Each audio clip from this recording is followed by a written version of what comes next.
नमस्कार। आज मैं एक गंभीर विषय पर बात करना चाहूँगी, जिसका सारे अभियान सारे भारत में चल रहा है, पॉक्सो। जिसको हम बाल संरक्षण नियम कहते हैं, जो छोटे बच्चों के यौन शोषण पर आधारित होता है, उनके लिए भारत सरकार ने एक अधिनियम जारी किया है, जिसे पॉक्सो एक्ट कहते हैं। ये 2012 में आया। इसके पीछे रीज़न था कि जो 18 साल से कम उम्र के बालक और बालिका हैं, उनका किसी भी प्रकार का अगर यौन शोषण होता है, तो वो पॉक्सो एक्ट के अंदर आता है। उसमें तुरंत कार्रवाई की जाती है और आपकी जो भी क्या कहते हैं आइडेंटिटी है, उसको गोपनीयता रखी जाती है। और 1098 ये हेल्पलाइन नंबर है, इस पे आप फ़ोन करते हैं तो इस पे तुरंत कार्रवाई होती है।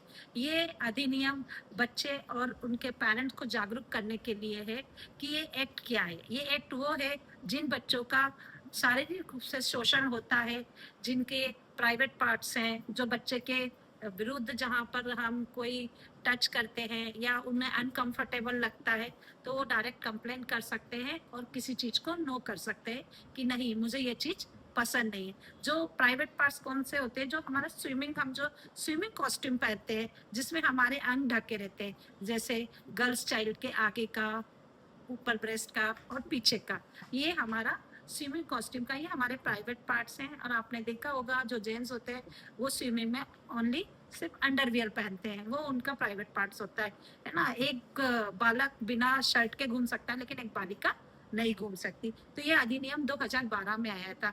इसका पीछे रीजन ये था कि मद्रास हाई कोर्ट में एक केस आया था कि एक जो शिक्षक था, उसने एक लड़की को अपने कक्ष में बुलाया और कहा कि तुम अपना शर्ट उतारो। उस लड़की ने अपनी शर्ट उतारी और वो जोर से चिल्लाई। उसे कुछ लगा कि ये गलत है, तो वहाँ का सारा स्टाफ आया और उस लड़की को वहाँ से बचा लिया। तो उसके पेरेंट्स ने क्या किया, उसके खिलाफ हाई कोर्ट में याचिका दायर की। हाई कोर्ट में बहुत सारी दलीलें हुई, बहुत कुछ हुआ, लेकिन उस व्यक्ति को बाइज्जत बरी कर दिया कि आपकी बेटी के साथ कोई बलात्कार नहीं हुआ। उसने कुछ गलत दलीलें दे दी होंगी कि इसके शर्ट में कीड़ा घुस गया था, ये वो। तो ऐसे करके उसको हाई कोर्ट ने बस ये दलील दे के बरी कर दिया कि आपकी बेटी के साथ कोई बलात्कार नहीं हुआ। लेकिन उसके पेरेंट्स बहुत डिसअपॉइंट हुए कि नहीं। तो वो दिल्ली आए, उन्होंने सुप्रीम कोर्ट में याचिका दायर की और सुप्रीम कोर्ट में याचिका दायर करके कहा कि मेरी बेटी के साथ यौन शोषण हुआ है। तो सुप्रीम कोर्ट ने इस चीज को माना 2012 में और उस व्यक्ति को 7 साल की सजा दी और एक अधिनियम लागू किया, पॉक्सो एक्ट, जो बाल यौन संरक्षण अधिनियम, जिसमें अगर जरूरी नहीं है कि किसी भी बच्ची या बच्चे के साथ बलात्कार हो, है, अगर किसी बच्ची के प्राइवेट पार्ट्स को छूना, उसकी इच्छा के विरुद्ध कार्य करना और उसे उसके कंफर्ट जोन से बाहर लाना, ये सब बाल अधिनियम के अंतर्गत आता है, यौन शोषण के अंदर। तो अगर ये इसके विरुद्ध अगर कोई भी कार्य करता है, तो वो सजा का पात्र है। तो 2012 में भारत सरकार ने यह नियम पॉक्सो एक्ट जारी किया, जिसमें बच्चे को गुड टच और बैड टच के बारे में बताया जाता है। तो ऐसे ही इसी पर एक आज का ज़माना है, महँगाई का ज़माना है, दोनों पेरेंट्स वर्किंग है, तो एक यूट्यूब पे बहुत अच्छी एक स्टोरी है, कोमल करके, मैं आपको बताती हूँ। उसमें एक छोटी-सी बच्ची थी और उसके दोनों वर्किंग पेरेंट्स थे। तो उसके पड़ोस में कोई एक व्यक्ति आता है रहने, वो उस लड़की को बहुत पैम्पर करता है, लड़की बहुत खुश होती है और वो उनके यहाँ छोड़ जाते हैं, रोज़ छोड़ के जाते हैं।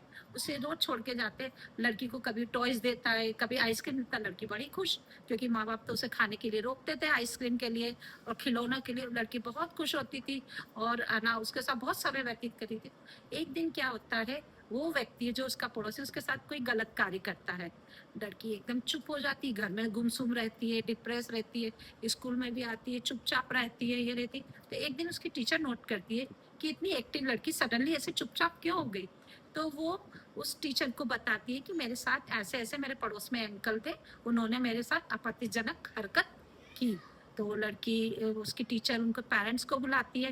तो उसने लड़की से कहती है, आपने अपने मम्मी पापा को क्यों नहीं बताया। तो लड़की कहती है, अगर मैं मम्मी को बताऊंगी तो मम्मी मुझ पर ही गुस्सा होगी, क्योंकि मैं अंकल के यहाँ जाती थी, खाती थी, तो मम्मी मुझे ही डांटेगी। तो वो कहती कोई बात नहीं। फिर वो उसके उनके पेरेंट्स को बुलाती है और समझाती है। फिर उसके पेरेंट्स 1098 हेल्पलाइन नंबर पे कंप्लेन करते हैं, उसको पुलिस पकड़ के ले जाती है।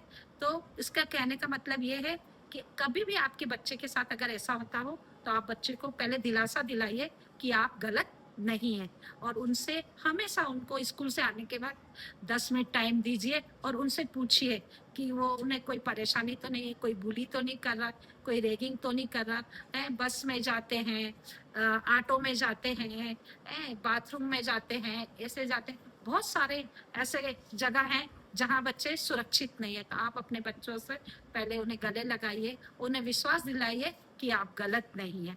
तो ये नियम इसीलिए लागू किया गया है हमारी बालक और बालिकाओं के संरक्षण के लिए जो 18 साल से कम उम्र के बच्चे हैं।